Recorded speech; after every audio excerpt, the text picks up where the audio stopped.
सैनिकांचा, शूरवीर महासैनिकांचा, शूरवीर महासैनिकांचा, डॉक्टर बाबासाहेब आंबेडकरांचा एकच राज, एकच राज, एकच राज.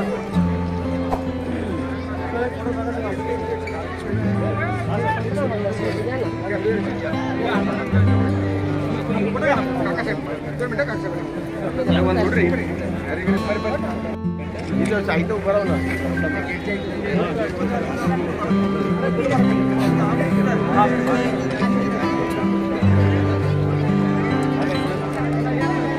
अरे भैया हाथ नीचे करना है.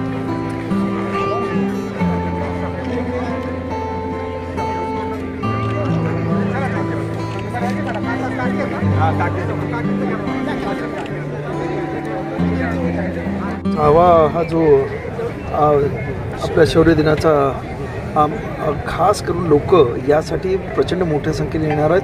मुंबईमधून वगैरे आज आम्ही आलो, तिथून ऑलरेडी गाड्या बसेस घेऊन लोक येत आहेत आणि संपूर्ण महाराष्ट्रातून हा जनसमुदाय यावेळेस येणार आहे. आणि खास करून यावेळेस एक महत्त्वाचं म्हणजे यावेळेच्या एकंदरीत परिस्थितीवर जी काही देशातली परिस्थिती आहे, त्यानंतर या इथे भीमा कोरेगाववरती पुस्तक एक प्रसिद्ध झालं, त्याच्याबद्दलची जी काही माहिती आहे, त्यामुळे लोकांमध्ये एक वेगळ्या प्रकारचा उत्साह आहे आणि त्यामुळं लोक मोठ्या संख्येने यावेळेस निघालेले आहे. सरकारने जरी इथे जास्तीची व्यवस्था केली असली तरी माझं एक म्हणणं आहे की दरवर्षी या इथे लोकांना पाण्याचे आणि जेवणाचे प्रचंड हाल होतात.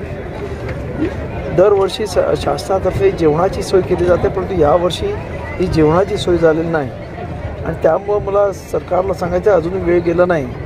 महाराष्ट्र सरकारने ताबडतोबी निर्णय घ्यावा आणि इथं येणाऱ्या भीमसैनिकांना उपाशी न पाठवता 2 घास तरी त्यांच्या तोंडात जातील या पद्धतीची व्यवस्था करावी. कारण आजूबाजूला 1 जानेवारीला हॉटेल्स आणि इतर सर्व बंद असतात. अशा वेळेला लोकांचे प्रचंड हाल होतात.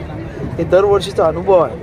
त्याचबरोबर या इथे आता मी येताना पाहिलं की 5-5, 6-6 किलोमीटरवर बसेस लावण्यासाठी व्यवस्था करण्यात आलेली आहे. म्हणजे लोकांना तेवढं प्रचंड डिस्टन्स म्हणजे दूरवरून चालत यावं लागणार आहे. तर सरकारने त्या बाबतीत मागे आम्ही सरकारशी चर्चा केली होती. सरकार म्हणालं होतं या इकडच्या शेतजमिनी आम्ही ताब्यात घेऊ आणि बाजूलाच या इथे आम्ही सोय करू बसेस लावण्याची, पण ती झालेली नाही. त्याचबरोबर ज्यावेळेस फडणवीस मुख्यमंत्री होते त्यावेळेस आमची चर्चा झाली होती. ते म्हणाले होते की या इथे जी ट्रॅफिकचा प्रॉब्लेम होतो त्यासाठी मी वाघोलीपासून फ्लायओव्हर शिक्रापूरपर्यंत बांधणार आहे. ही गोष्टीला आता 5 वर्षाच्या वरती झालं, परंतु अजूनही कसल्याही प्रकारचा तसा प्रस्ताव असलेला मला दिसत नाही. तर हे एकंदरीत सरकारच्या उदासीनतेचं एकंदरीत प्रतीक आहे आणि त्यामुळे सरकारने या सर्व गोष्टी ताबडतोबीने कराव्यात ही आमची मागणी आहे. राज्यात जर परिस्थिती पाहिली तर मराठा ओबीसी आरक्षणाचा वाद सुद्धा पेटलेला आहे. अशा परिस्थितीत याचा परिणाम म्हणून किंवा अधिकचा जनसमुदाय येईल असं आपल्याला वाटतं या ठिकाणी? नाही, मराठा आणि ओबीसीच्या वादामध्ये आंबेडकरी भीमसैनिक नसल्यामुळं आणि तसं या आंबेडकरी भीमसैनिकाने मराठा समाजाच्या गोरगरीब जनतेला आरक्षण मिळालं पाहिजे अशी भूमिका घेतल्यामुळे तसला कुठलाही प्रश्न नाही.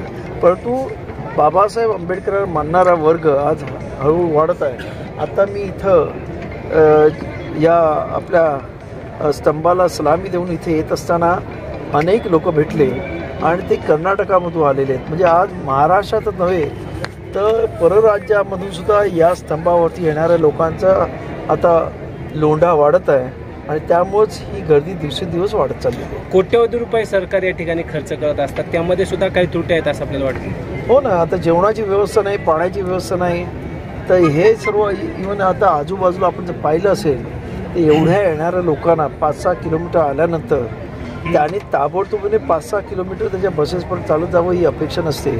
तर एखादा मोठा तंबू करून जिथे लोक थोडा वेळ बसू शकतील, पडू शकतील, अशा पद्धतीची काहीतरी व्यवस्था या संपूर्ण परिसरामध्ये झाली पाहिजे. पण दुर्दैवाने तशी कुठची ही व्यवस्था सरकार करत नाही आणि त्यामुळे लोकांचे प्रचंड हाल होतात. तरी लोकांच्या असणाऱ्या तीव्र भावना आणि त्यामुळेच लोक एवढ्या मोठ्या संख्येने इथे येत असतात. कायमस्वरूपी